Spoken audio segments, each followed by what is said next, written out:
Back here in DFW, lots of helping hands in the city of Grand Prairie for the city's 8th annual big event. Now, volunteers scattered across the city to help their neighbors any way they possibly could.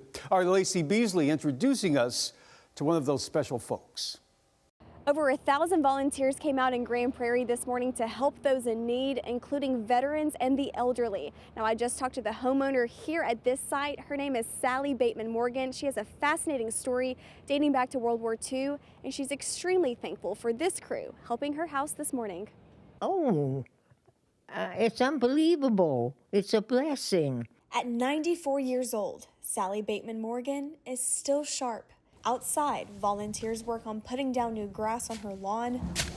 Inside, she unveils a lifetime of rare history. At 11 years old, Sally was taken prisoner at an internment camp in the Philippines. She and her brothers were headed to America on a boat and were caught in the crosshairs of World War II. They spent over 3 years there until the day they were rescued. And I was liberated by the 11th Airborne paratroopers. Most spectacular liberation. We heard these heavy engine airplane.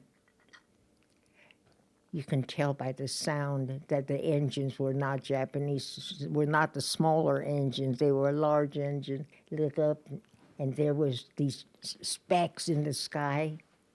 And next thing you know, their parachutes open. And they landed inside the camp. It wasn't until decades later Sally was reunited with her mother. Now, she's spent 40 years in Grand Prairie, and she's just one of the many special faces benefiting from the help offered by these volunteers.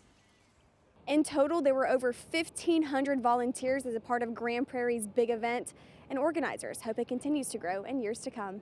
Reporting in Grand Prairie, Lacey Beasley, CBS News, Texas.